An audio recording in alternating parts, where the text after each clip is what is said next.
Nakaranas na naman ng pangaras mula sa mga barko ng China ang eroplano ng BIFAR na nagsasagawa lamang ng kanilang pagpapatrolya sa West Philippine Sea.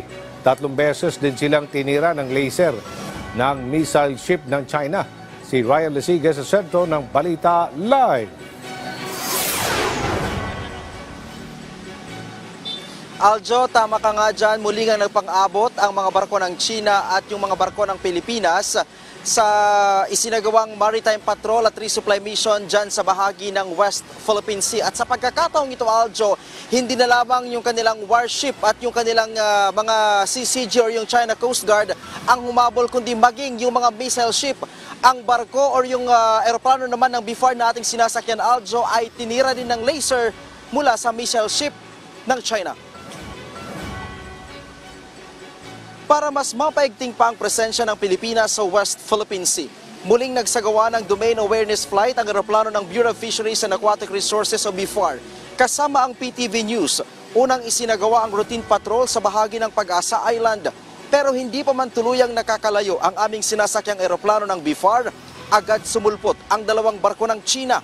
Una dito, Aljo, ang Chinese Coast Guard na may bow number 5202. Kasunod lamang nito ang barkong pandigma ng China o ang kanilang People's Liberation Army Navy o PLAN sa layong 25 nautical miles mula sa coastline ng Palawan. Kinabukasan, Setyembre 27, muling itinuloy ng BIFAR ang maritime patrol. Pasado alas 7 ng umaga, Aljo, umalis ang maliit na eroplano ng BIFAR mula sa mainland Palawan, lulan pa rin ang PTV News. Iroquois Reef at Hasa-Hasa Shoal naman ang target sa araw na ito. Pero sa layong 30 nautical miles mula sa coastline ng Palawan, muling namataan ang CCG 5202 at Plan 551. Naka-line formation ang mga ito na tila hindi na rin umaalis sa lugar. Nagpadala ng radio challenge ang eroplano ng BIFAR pero walang tugon dito ang mga barko ng China. Narito pakinggan natin ang bahagi ng radio challenge. West of the Palawan mainland. What is your intention inside the Philippine Exclusive Economic Zone? You are inside the exclusive economic zone of the Republic of the Philippines at just 30 nautical miles west of the Palawan mainland. What is your intention inside the Philippine Exclusive Economic Zone?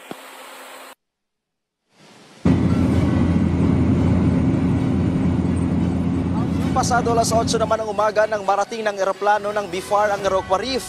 Dito tumambad ang mahigit 20 Chinese militia vessel at isang barkong pandigma ng China.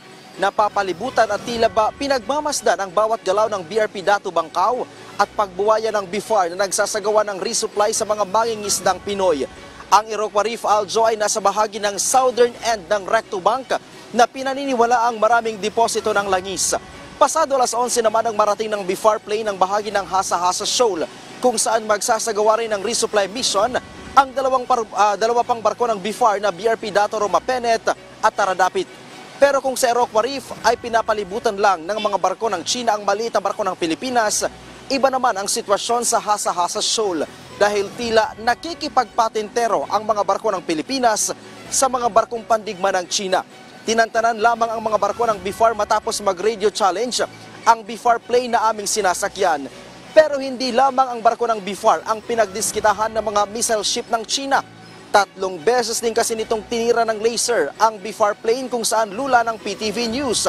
Narito ang bahagi ng radio challenge ng BIFAR plane. Vessel, you are endangering our safety. Do not fire laser on our aircraft.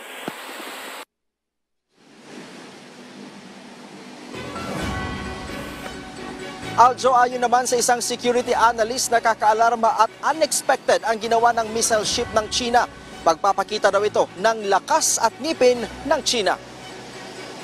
Tingin ko isang provocation ito at yung pagle-laser nila sa mga eroplano natin, hindi lang ginagawa sa atin ito, kundi ginagawa rin ito sa mga malalaking bansa katulad ng Australia, US, at nakita natin na yung ganitong mga Grayson tactics nila, ginagawa pa rin nila sa atin.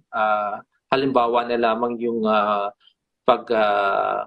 tapon ng mga flares nila doon sa Himpapawid. Hindi bago ito na ginagawa. But at the same time, of course, patuloy pa rin natin nakikita yung grazon tactics nila. It could be possible na ito yung way nila para itaboy tayo doon sa sarili nating teritoryo. Hindi rin daw dapat nito tinotolerate ang mga pangaharas ng China dahil magre-resulta ito ng paglala ng girian sa pagitan ng Pilipinas at China sa West Philippine Sea. Pagpapadala nila ng missile ship dito sa West Philippine Sea, hindi natin tinotolerate ito, hindi katanggap-tanggap ito dahil naniniwala tayo sa karagatan natin dapat mas manaig yung rules-based order, and at the same time, maraming mga civilian na dumadaan at kinakailangan dito sa ating sariling karagatan at kinakailangan ay proteksyonan natin ito at huwag matakot ang mga tao. Habang ang National Maritime Council o NMC naman, sinabing illegal ang presensya at paghabol sa mga barko ng Pilipinas na nagsasagawa lamang ng humanitarian mission.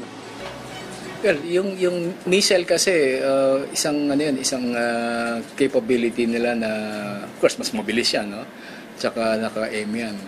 Pero I doubt naman na gagamitin nila sa civilian yon. Pananakot lang yan, intimidation their part.